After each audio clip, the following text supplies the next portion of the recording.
বন্ধুরা, আজ আলোচনা করব যে কিভাবে ঈশ্বর প্রকৃতিকে নিয়ন্ত্রণ করছে। প্রকৃতি বলতে আমরা বুঝি সমগ্র ব্রহ্মাণ্ড, সমগ্র বিশ্ব, বায়ু, চন্দ্র, সূর্য, প্রকৃতির সমস্ত গাছপালা, পুলি, সমস্ত জীবজন্তু, এ সমস্ত হলো প্রকৃতি। এই প্রকৃতিকে ভগবান কীভাবে নিয়ন্ত্রণ করছে।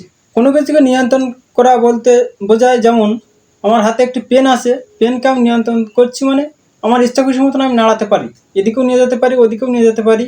তার মানে এই বস্তুটা আমার হাতে থাকলে আমি নিয়ন্ত্রণ করতে পারি, আমার হাতে যদি না থাকে আমি নিয়ন্ত্রণ করতে পারি না। তাই এই প্রকৃতি ভগবানের হাতে থাকলেই ভগবান প্রকৃতিকে নিয়ন্ত্রণ করতে পারবেন। তাহলে প্রশ্ন হলো, কিভাবে ভগবানের হাতে সমস্ত জল, বায়ু, সমস্ত জীবজন্তু, চন্দ্র, সূর্য সব কিছু ভগবানের হাতে কীভাবে আসে যে তাই ভগবান সব কিছুকে নিয়ন্ত্রণ করতে পারে? এর উত্তর আজকে একটু শেষ পর্যন্ত দেখলে অবশ্যই জানতে পারবেন। ভগবান গীতার 13 অধ্যায়ের প্রকৃতি পুরুষ বিভাগ যোগ এই অধ্যায়ে বলছেন 21 নম্বর শ্লোকে, কার্যকারণ কর্তৃত্বে হেতু প্রকৃতির উচ্চতে, অর্থাৎ কার্য এবং কারণের কর্তৃত্ব বিষয়ে প্রকৃতিকে হেতু বলা হয়।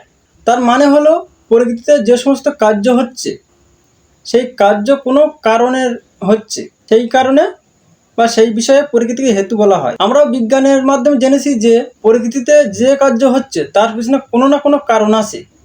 যেমন সূর্য উঠছে এবং অস্ত যাচ্ছে, তার পিছনেও কারণ আছে। বায়ু বইছে, তার জন্য কারণ আছে। বৃষ্টি হচ্ছে, তারও একটি কারণ আছে। প্রকৃতি একটি মেশিন বা মেকানিজমের মাধ্যমে চলে।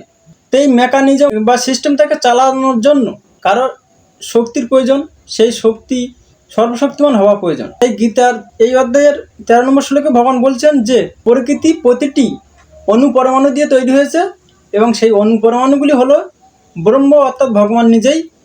তাই এই শ্লোকে বলছেন ভগবান, আমি এখন জ্ঞাতব্য বিষয় সম্বন্ধে বলবো, যা জেনে অমৃতত্ব লাভ হয়। জ্ঞাতব্য বিষয় অর্থাৎ যাকে আয়ত্ত করা যায় বা পড়াশোনার মাধ্যমে যে জ্ঞানকে জানা যায়, যা জানলে অমৃতত্ব লাভ হয়, সেই জ্ঞেয় বস্তু অনাদি এবং আমার আশ্রিত, তাকে বলা হয় ব্রহ্ম। তার কার্য কারণের অতীত। পরের শ্লোকে ভগবান বলছে, তার হস্ত, পদ, চক্ষু, মস্তক ও মুখ সর্বত্রই এবং তিনি সর্বত্রই কর্ণযুক্ত, জগতের সব কিছুকে পরিব্যাপ্ত করে তিনি বিরাজমান।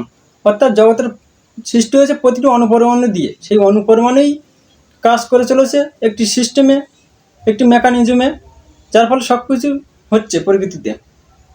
তো এই অণুপরমাণুগুলি হলো ভগবান নিজেই। তাই ভগবান বলেছেন 4th অধ্যায়ে যে যখন তোমার জ্ঞান প্রাপ্ত হবে অর্জুন, তখন আর তুমি কোনো রকম মোহ প্রাপ্ত হবে না। অর্থাৎ প্রাকৃতিক বিষয়বস্তুর উপরে আর কোনো মোহ থাকবে না, বা কোনো জীবজন্তুর উপরে বা কোনো কিছুর উপরে আকাঙ্ক্ষা থাকবে না। তখন তুমি জানবে সমস্ত বস্তুই আমার, সমস্ত জীবই আমার, এবং এই প্রতিটি জীব আমাতে অবস্থিত, অর্থাৎ এই প্রকৃতিতে অবস্থিত। আমি প্রকৃতি। ভালো লাগলে লাইক, কমেন্ট করুন।